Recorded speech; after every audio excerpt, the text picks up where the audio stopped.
2009 കാമുകനുമായി 1.5 വയസ്സുള്ള കുഞ്ഞിനെ ഉപേക്ഷിച്ചു പോയൊരു സ്ത്രീ വിവാഹിതയായിരുന്നു. 1.5 വയസ്സുള്ള ഒരു കുഞ്ഞും അതുപോലെ ഭർത്താവിനെയും ഭർത്താവിന്റെ വീട്ടുകാരെയും സ്വന്തം സുഖത്തിനും സൗകര്യത്തിനും വേണ്ടി ഒഴിവാക്കിപ്പോയ ആ സ്ത്രീയെക്കുറിച്ച് പിന്നീട് ആരും അന്വേഷിച്ചിരുന്നില്ല. വർഷങ്ങൾക്കിപ്പുറം ആ സ്ത്രീയുമായി ബന്ധപ്പെട്ട് ചില വാർത്തകൾ നാട്ടിൽ പരന്നു. പോലീസിന്റെ കാതിലും ചില കാര്യങ്ങൾ എത്തി. പോലീസ് അതിന്റെ സത്യാവസ്ഥ അന്വേഷിച്ചൊന്ന് ഇറങ്ങി. അവസാനം അവർ ചെന്ന് എത്തിയത് ആരെയും ഞെട്ടിപ്പിക്കുന്ന ചില സത്യങ്ങളിലേക്കായിരുന്നു. പോകാം നമുക്ക് കേരളം ഒന്നടങ്കം ഞെട്ടിത്തെരിച്ച മാന്നാർ കലാ മർഡർ കേസിന്റെ വേരുകൾ തേടി. Welcome back to my channel.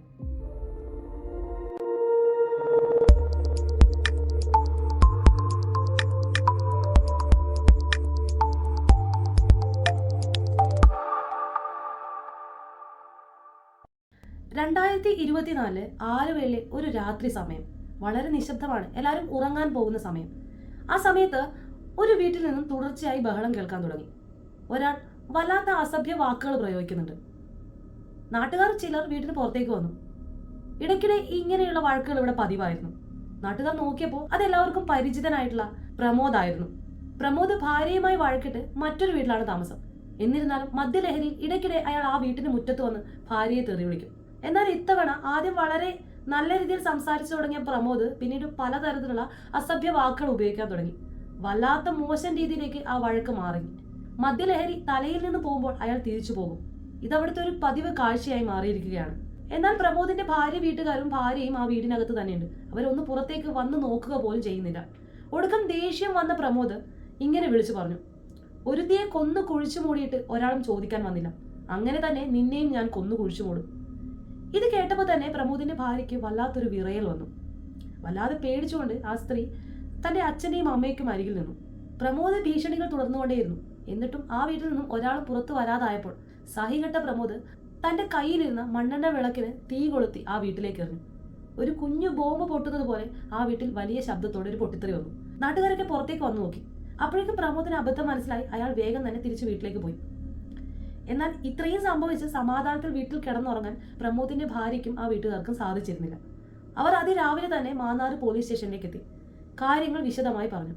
തന്നെ അപായപ്പെടുത്താൻ ഭർത്താവ് നോക്കിയെന്നും ഇതിനെതിരെ എനിക്ക് പരാതിയുണ്ടെന്നും ആ ഭാര്യ പോലീസിന് വെളിപ്പെടുത്തി. ഒടുക്കം പോലീസ് പ്രമോദിനെ കസ്റ്റഡിയിലെടുത്തു. അതിനിടയിൽ പ്രമോദിന്റെ ഭാര്യ പലതവണ പോലീസിനോട് പറഞ്ഞു, ഇയാൾ ആരെയോ കൊന്നു കുഴിച്ചു മൂടിയിട്ടുണ്ട്, അതുപോലെ എന്നെയും കൊന്നു കുഴിച്ചു മൂടുമെന്ന് പലതവണ പറഞ്ഞുകൊണ്ടിരിക്കുകയാണ്. ഇതൊരു ഭീഷണിയാണ്, എനിക്ക് വല്ലാതെ പേടിയാകുന്നു. ആ സ്ത്രീയെ സമാധാനിപ്പിക്കാൻ വേണ്ടിയിട്ട് അന്ന് പോലീസുകാർ പറഞ്ഞു, മദ്യലഹരിയിൽ പറഞ്ഞതാണ്, നിങ്ങളിത് വിട്ടുകളാം, ഇവരിവിടെ 2 ദിവസം പോലീസ് സ്റ്റേഷനിൽ കിടന്നാൽ ശരിയാവും. ഇത്രയും പറഞ്ഞുകൊണ്ട് പോലീസ് ആ കാര്യം വലിയ മൈൻഡൊന്നും കൊടുക്കാതെ വിട്ടുകളഞ്ഞു. അങ്ങനെ കുറച്ച് ദിവസങ്ങൾക്ക് ശേഷം ആലുവയിലെ മാന്നാർ പോലീസ് സ്റ്റേഷനിൽ അതിരാവിലെ പോലീസുകാരെല്ലാം അവരവരുടെ ഡ്യൂട്ടിയിലേക്ക് കയറി തുടങ്ങുന്നതേ ഉണ്ടായിരുന്നുള്ളൂ. പതിവ് പോലെ പോലീസ് സ്റ്റേഷനിലേക്ക് കുറെ കത്തുകൾ വന്നു. അതിലൊന്ന് അന്നത്തെ SP ആയിരുന്ന ചൈത്ര തെരേസ ജോണിനുള്ളതായിരുന്നു. ഒരു കോൺസ്റ്റബിൾ നേരെ അത് SP ഏൽപ്പിച്ചു. ആ SP ആ കത്ത് തുറന്നു നോക്കി വായിക്കാൻ ആരംഭിച്ചു. ആ കത്തിലുള്ള ചുരുക്ക രൂപം ഇങ്ങനെയായിരുന്നു: കല എന്നൊരു സ്ത്രീ നാട് വിട്ടു പോയിട്ടുണ്ട്. ആ സ്ത്രീയെ കൊന്നു കുഴിച്ചു മൂടിയതാണ് അവരുടെ ബന്ധുക്കളും ഭർത്താവും ചേർന്നുകൊണ്ട്. ഇതായിരുന്നു ആ കത്തിന്റെ ചുരുക്ക രൂപം. അതിൽ ഫ്രം അഡ്രസ് ഇല്ല. നമുക്കറിയാം പോലീസ് സ്റ്റേഷനിലേക്ക് ഇതുപോലെ ഊമ കത്തുകളൊക്കെ ലഭിക്കുന്നത് സ്ഥിരമായിട്ടുള്ള കാര്യമാണ്. അപ്പൊ ഈ കത്തിന്റെ പിറകെ പോകണ്ട എന്ന് പറഞ്ഞുകൊണ്ട് ചൈത്ര ആ കത്തങ്ങ് മടക്കി വച്ചില്ല. അവരത് നേരെ അവരുടെ സഹപ്രവർത്തകരുമായി ചർച്ച ചെയ്തു. കാരണം ആ കത്തിൽ എന്തൊക്കെയോ കാര്യങ്ങളുണ്ടെന്ന് അവർക്ക് തോന്നിയിട്ടുണ്ട്. അപ്പൊ സഹപ്രവർത്തകർ പറഞ്ഞത്, ഇവിടെ സ്ഥിരമായിട്ട് ഇത്തരത്തിലുള്ള കോളുകൾ വരുന്നതാണ്, നമ്മൾ അതിന്റെയൊക്കെ പിറകെ പോവുകയാണെങ്കിൽ അതിന് മാത്രമേ സമയമുണ്ടാകുകയുള്ളൂ. പക്ഷെ ഇതങ്ങനെ വിട്ടുകളയാൻ ചൈത്ര തെരേസ ജോണിന് സാധിച്ചില്ല. അവർ ഇതിന്റെ പിറകെ പോകാൻ തന്നെ തീരുമാനിച്ചു. ഈ ഒരു കത്തിന്റെ പിറകെ ഒരു രഹസ്യാന്വേഷണത്തിന് അവർ മുതിർന്നു.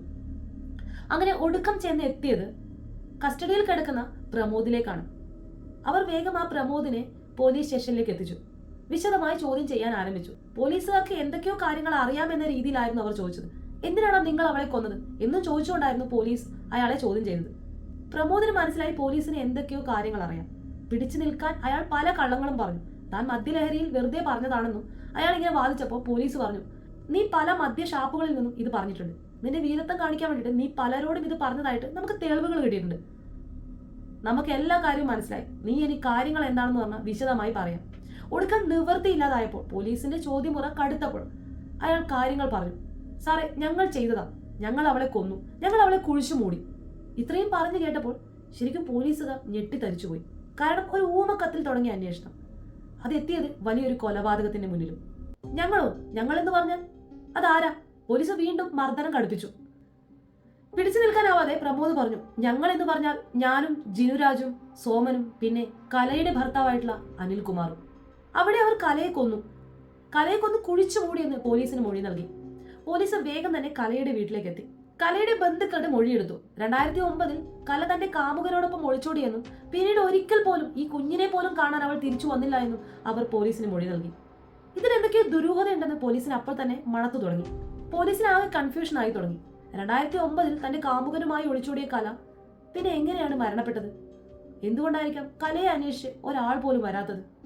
പ്രമോദ് പറഞ്ഞ സോമനെയും ജിനുരാജിനെയും പോലീസ് കസ്റ്റഡിയിലെടുത്തു. കലയുടെ ഭർത്താവായിട്ടുള്ള അനിൽകുമാർ വർഷങ്ങളായി ഇസ്രായേലിലാണ് താമസം.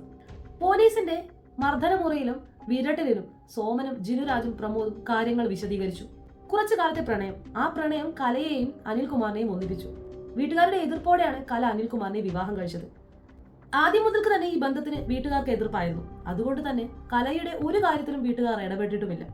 വിവാഹശേഷവും അത്ര വലിയൊരു അടുപ്പം കല വീട്ടുകാരുമായിട്ടുണ്ടായില്ല. വളരെ സ്നേഹത്തിലായിരുന്നു അനിൽകുമാറും കലയും ജീവിച്ചത്.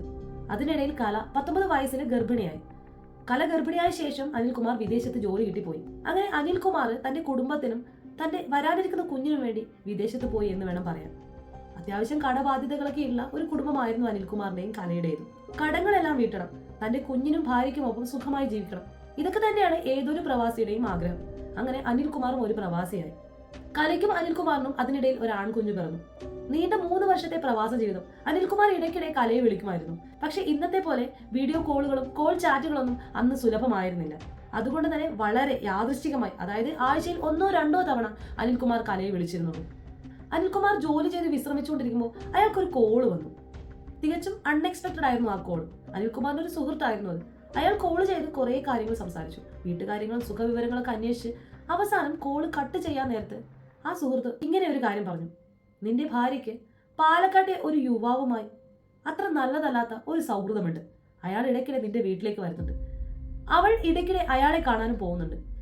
നിന്റെ ഭാര്യയും ആ യുവാവുമായുള്ള അടുപ്പം നാട്ടിൽ പലർക്കും അറിയാം. നിനക്ക് സംശയമുണ്ടെങ്കിൽ നീ നിന്റെ ഭാര്യയോടൊന്ന് ചോദിച്ചു നോക്കും. ഇത്രയും പറഞ്ഞുകൊണ്ട് ആ ഫോൺ അയാൾ കട്ട് ചെയ്തു. ഇത് കേട്ടപ്പോൾ തന്നെ അനിൽകുമാറിന് വല്ലാത്തൊരു അവസ്ഥയായിരുന്നു. അയാൾക്ക് കണ്ണുകളിലേക്ക് ഇരുട്ട് കയറുന്നത് പോലെ തോന്നി. ശരീരമാകെ നിശ്ചലമായിട്ട് അല്പസമയം അങ്ങനെ തന്നെ അയാൾ ഇരുന്നു. എന്നിട്ട് തന്റെ മനസ്സിനോട് തന്നെ പറഞ്ഞു, ഇല്ല, താൻ പ്രണയിച്ച് വിവാഹം കഴിച്ചവളാണ് കല. ഏറെ നാളത്തെ നമ്മുടെ പ്രണയബന്ധത്തിനൊടുവിൽ അവൾ വാശി പിടിച്ച് നടത്തുന്നതാണ് നമ്മുടെ വിവാഹം. അതുകൊണ്ട് തന്നെ എന്നെയും കുഞ്ഞിനെയും ഉപേക്ഷിച്ച് അവൾ മറ്റൊരു ബന്ധത്തിലേക്ക് പോവില്ല എന്ന് തന്നെ അയാൾ തറപ്പിച്ചു വിശ്വസിച്ചു. പക്ഷേ സംശയത്തിന്റെ ചില കരടുകൾ അയാളുടെ മനസ്സിൽ വീണതുകൊണ്ട് അയാൾ വേഗം തന്നെ ചില ബന്ധുക്കളെ വിളിച്ചു. എന്നാൽ അവരും അങ്ങുമെങ്ങും തൊടാതെയായി പല കാര്യങ്ങളും പറഞ്ഞു. ഇനി ഒട്ടും താമസിച്ചിട്ട് കാര്യമില്ല. അനിൽകുമാർ വേഗം തന്നെ താൻ വർക്ക് ചെയ്യുന്ന കമ്പനിയിൽ ലീവിന് അപ്ലൈ ചെയ്തു. ലീവ് കിട്ടിയ പാടെ അടുത്ത ഫ്ലൈറ്റ് പിടിച്ച് അയാൾ നാട്ടിലേക്ക് വന്നു. നാട്ടിലെത്തിയ അനിൽകുമാർ ഭാര്യയുടെ ഓരോ കാര്യങ്ങളും വളരെ സൂക്ഷ്മമായി നിരീക്ഷിക്കാൻ തുടങ്ങി. ഭാര്യ പഴയ പോലെ തന്നെയാണ്. തന്നോട് വളരെ സ്നേഹത്തിലാണ് പെരുമാറുന്നത്. കുഞ്ഞിന്റെ കാര്യങ്ങളും വീട്ടുകാര്യങ്ങളും വളരെ ശ്രദ്ധയോടെയാണ് അവൾ ചെയ്യുന്നത്. ഇതൊക്കെ കണ്ടപ്പോൾ അനിലിന് വല്ലാത്ത സന്തോഷം തോന്നി. നാട്ടുകാരൊക്കെ പറയുന്നത് വെറുതെയാണെന്ന് അയാൾ മനസ്സിനെ ധരിപ്പിച്ചു തുടങ്ങി. അങ്ങനെ ഒരു ദിവസം അനിൽ വെറുതെ ഒരു രസത്തിന് ഭാര്യയോട് ഈ കാര്യം അങ്ങ് പറഞ്ഞു. എന്നാൽ ഭാര്യ വല്ലാതെ എതിർക്കാൻ തുടങ്ങിയപ്പോൾ 1-2 കാര്യങ്ങൾ പറഞ്ഞ് അവർ വഴക്കാൻ. ഈ വഴക്ക് വല്ലാതെ കൂടിയപ്പോൾ അനിൽകുമാർ ഭാര്യയെ കയ്യേറ്റം ചെയ്യാനും തുടങ്ങി. അങ്ങനെ അതിൽ വിഷമിച്ച് കല തന്റെ കുഞ്ഞിനെ അനിൽകുമാറിനെ ഏൽപ്പിച്ച് ആ വീട്ടിൽ നിന്നും ഇറങ്ങി. എന്നാൽ ഭാര്യയ്ക്ക് പിറകെ പോയി തിരിച്ചു വിളിക്കാൻ അനിൽകുമാർ നിന്നില്ല. അയാൾ 2 ദിവസം കാത്തു നിന്നു. എന്നാൽ ഈ 2 ദിവസവും ഭാര്യ തിരിച്ചു വന്നില്ല. അയാൾ അവസാനം ഭാര്യ വീട്ടിലേക്ക് പോയി. ഭാര്യയോട് സോറി പറഞ്ഞ് തിരിച്ചു വിളിക്കാൻ തന്നെ ആയിരുന്നു ആ പോയത്. ഭാര്യ അന്വേഷിച്ചപ്പോൾ അനിൽകുമാർ ഒന്ന് ഞെട്ടിപ്പോയി. കാരണം 2 ദിവസമായി കല ആ വീട്ടിലേക്ക് വന്നിട്ടില്ല. തന്റെ അച്ഛനെയും അമ്മയെയും ഒരു തവണ പോലും കല വിളിച്ചതുമില്ല. ഇത്രയും കേട്ടപ്പോൾ അനിൽകുമാർ ഉറപ്പിച്ചു കല മറ്റൊരു പുരുഷനുമായി ജീവിതം തുടങ്ങിയെന്ന്. അയാൾ അവളെ അന്വേഷിച്ച് നാടെങ്ങും ഓടി. ഒടുക്കം ആ ഓട്ടം എത്തിയത് പാലക്കാട്ടെ ഒരു ടെക്സ്റ്റൈൽ ഷോപ്പിലായിരുന്നു. കല അവിടെ ഒരു സെയിൽസ് ഗേളായി ജോലി ചെയ്യുന്നുണ്ട്. വളരെ സന്തോഷപൂർവ്വമാണ് അവൾ അവിടെ ജോലി ചെയ്യുന്നത്.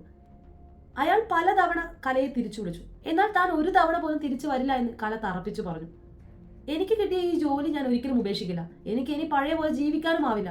ഇത് കല പറഞ്ഞപ്പോൾ അനിൽകുമാറിന് കലയോട് വല്ലാത്തൊരു ദേഷ്യമാണ് തോന്നിയത്. ഞാൻ അവളുടെ ഭർത്താവാണ്. അവളെ എത്ര തന്നെ ഞാൻ വിളിച്ചിട്ടും അവൾ തിരിച്ചു വന്നില്ല. ഇത് അനിൽകുമാറിന്റെ മനസ്സിന് വല്ലാത്തൊരു ഈഗോ വരെ ഉണ്ടാക്കിയെടുത്തു. അവൾക്ക് അഹങ്കാരമാണ്. എന്നെ അനുസരിക്കാതെ തന്റെ ഇഷ്ടത്തിന് അവളെ ജീവിക്കാൻ ഞാൻ അനുവദിക്കില്ല.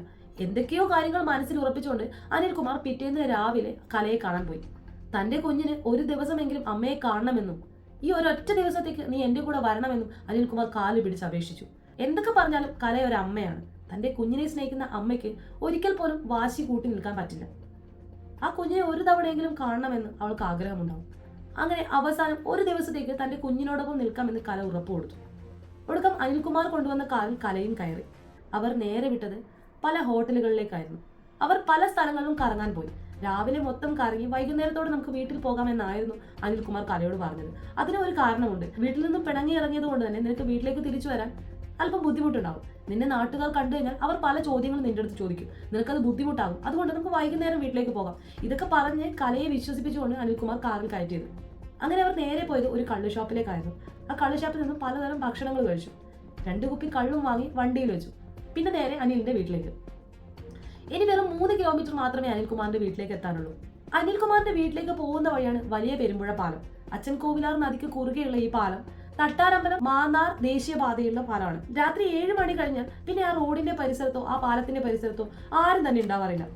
കാരണം ഇന്നത്തെ പോലെ സ്ട്രീറ്റ് ലൈറ്റുകൾ നിറഞ്ഞതായിരുന്നില്ല അന്നത്തെ കാലം. പ്രത്യേകിച്ച് ഈ വലിയ പെരുമ്പുഴ പാലം എന്നൊക്കെ പറയുന്നത് വളരെ വിജനമായിരിക്കും. അവിടെ സ്ട്രീറ്റ് ലൈറ്റുകളൊന്നുമില്ല. ഈ ഒരു ദിവസം രാത്രി വെറും നിലാവിന്റെ വെളിച്ചം മാത്രമായിരുന്നു ഉണ്ടായത്. അനിൽകുമാർ കാറ് വലിയ പെരുമ്പുഴ പാലത്തിന്റെ മുകളിലേക്ക് എത്തി നിർത്തി. അതിനുശേഷം അയാൾ കാറിന്റെ ലൈറ്റ് ഓഫ് ചെയ്തു. താൻ ബോണറ്റിൽ സൂക്ഷിച്ച ഷാൾ എടുത്ത് വളരെ വേഗത്തിൽ കലയുടെ കഴുത്തിൽ മുറുക്കി. വളരെ ശക്തമായി അയാൾ ഷാൾ വലിച്ചു. പലതവണ കല പെടഞ്ഞ് കുറച്ചു സമയത്തിന് ശേഷം ആ ശരീരം നിശ്ചലമായി. കല മരിച്ചു എന്ന് ഉറപ്പുവരുത്തിയതിനു ശേഷം മാത്രം അയാൾ വണ്ടി മുന്നോട്ടേക്ക് എടുത്തു. ആ വണ്ടി നേരെ പോയത് ആയക്കര ജംഗ്ഷനിലായിരുന്നു. ആയക്കര ജംഗ്ഷനിൽ അനിൽകുമാർ ചിലരോട് വരാൻ പറഞ്ഞിരുന്നു. അവിടെ നിന്നാണ് സോമനും പ്രമോദും ജിനുരാജും വണ്ടിയിലേക്ക് കയറുന്നത്. അവർ വണ്ടി തുറന്നപ്പോൾ കണ്ടത് കലയുടെ മൃതദേഹമായിരുന്നു. അവർക്ക് ഏകദേശം കാര്യങ്ങൾ വ്യക്തമാക്കി കൊടുത്തതിന് ശേഷം പ്രമോദ് വണ്ടിയെടുത്തു. സോമനും അനിൽകുമാറും ചേർന്ന് കലയുടെ മൃതദേഹവുമായി പിറകെ സീറ്റിലിരുന്നു. അതിനിടയിൽ അനിൽകുമാർ ഈ ശരീരത്തെ മറവ് ചെയ്യാൻ വേണ്ടിയിട്ട് അനിൽകുമാറിന്റെ സുഹൃത്തായിട്ടുള്ള സുരേഷിനെ വിളിച്ചു. സുരേഷും വണ്ടിക്കടുത്തേക്ക് വന്നു. എന്നാൽ വണ്ടിക്കകത്തിരിക്കുന്ന കലയുടെ മൃതദേഹം കണ്ട് വല്ലാതെ ഭയന്നുകൊണ്ട് സുരേഷ് കുമാർ ഇതിന് സാധിക്കില്ലെന്ന് തറപ്പിച്ചു പറഞ്ഞു. പലതവണ അനിൽകുമാർ അയാളെ നിർബന്ധിച്ചു. എന്നാൽ ഒരിക്കലും ഞാൻ ഇതിന് കൂട്ടു നിൽക്കില്ല എന്നും ഈ ഒരു കാര്യം എന്നിൽ നിന്നും വേറൊരാൾ അറിയില്ല എന്നും തറപ്പിച്ചു പറഞ്ഞു. അതിനുശേഷം മാത്രമാണ് സുരേഷ് അവിടെ നിന്ന് പോയത്. അങ്ങനെ കലയുടെ മൃതദേഹവുമായി ആ വണ്ടി നേരെ പോയത് അനിൽകുമാറിന്റെ വീട്ടിലേക്കായിരുന്നു. അനിൽകുമാറിന്റെ വീട്ടില് കുഴിച്ചു വെച്ചിട്ടുള്ള സെപ്റ്റി ടാങ്കിൽ കലയുടെ മൃതദേഹം അവർ ഇറക്കി വെച്ചു. അതിനുശേഷം സെപ്റ്റി ടാങ്ക് അടച്ചു. പിറ്റേന്ന് രാവിലെ മുതൽ അനിൽകുമാറും ഈ കുറ്റകൃത്യത്തിന് കൂട്ടുനിന്ന ആൾക്കാരും കൂടെ കല മറ്റൊരു പുരുഷനോടൊപ്പം ഒളിച്ചോടി എന്ന് വാർത്ത പരത്തി തുടങ്ങി. കലയെ പലതവണ തിരിച്ചു വിളിച്ചു എന്നും കുഞ്ഞിനെ ഒരു തവണയെങ്കിലും കാണാൻ വരണമെന്നും പറഞ്ഞ് ഞാൻ റിക്വസ്റ്റ് ചെയ്തെന്ന് കലയുടെ ഭർത്താവായിട്ടുള്ള അനിൽകുമാർ പലരോടും പറഞ്ഞു. എന്നാൽ കല ഇതൊക്കെ എതിർത്തു. ഇനി ഒരിക്കലും എനിക്ക് ആ കുഞ്ഞിനെയും നിങ്ങളെയും കാണണ്ട എന്ന് തന്നെ വാശി പിടിച്ച് അവൾ പോയെന്നാണ് അനിൽകുമാർ അവിടെ പറഞ്ഞു പരത്തിയത്.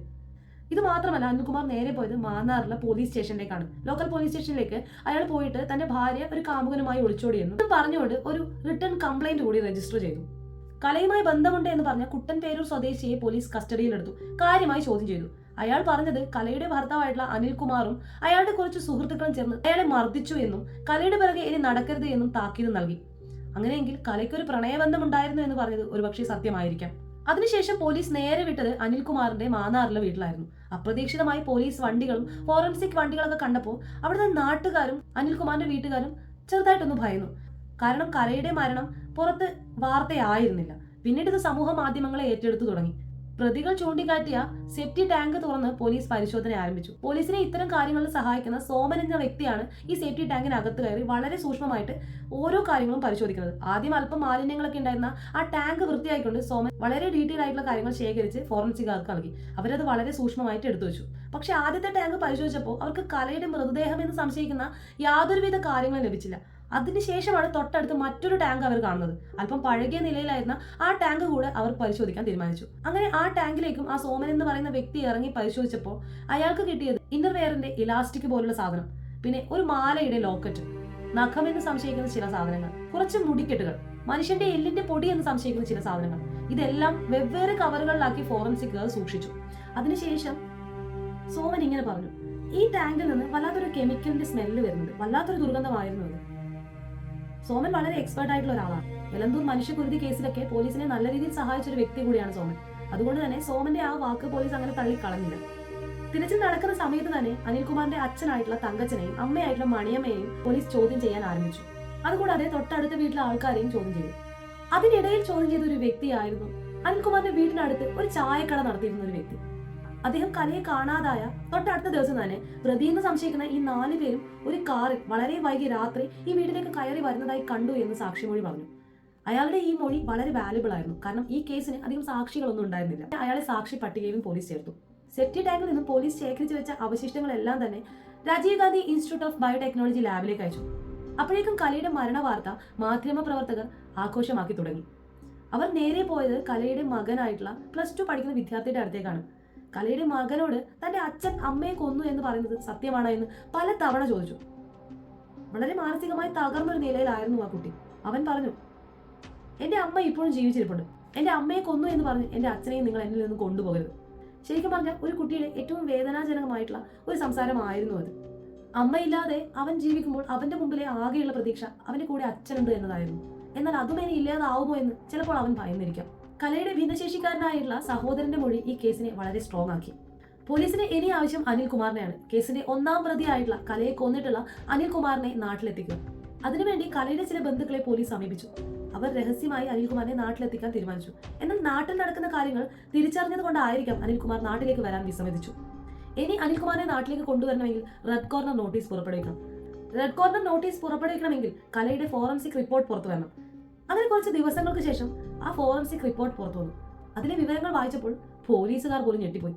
കാരണം കലയുടേതെന്ന് പറഞ്ഞ് കൊണ്ടുപോയ സാധനങ്ങളിലൊന്നും കലയുടെ ശരീരത്തിന്റെ ഒരവശിഷ്ടം പോലും ഉണ്ടായിരുന്നില്ല. പോലീസുകാർ ഞെട്ടിപ്പോയി. പോലീസുകാരെക്കാൾ കൂടുതൽ അവിടെ ഞെട്ടിത്തരിച്ചു നിന്നത് ബാക്കി 3 പ്രതികളായിരുന്നു. അവർ സത്യങ്ങളെല്ലാം പോലീസിനോട് വിളിച്ചു പറഞ്ഞു. എവിടെയാണ് കലയെ മറവ് ചെയ്തതെന്നും അവർക്കറിയാം.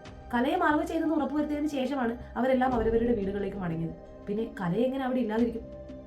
അവർ പരസ്പരം ചോദ്യം ചോദിച്ചു.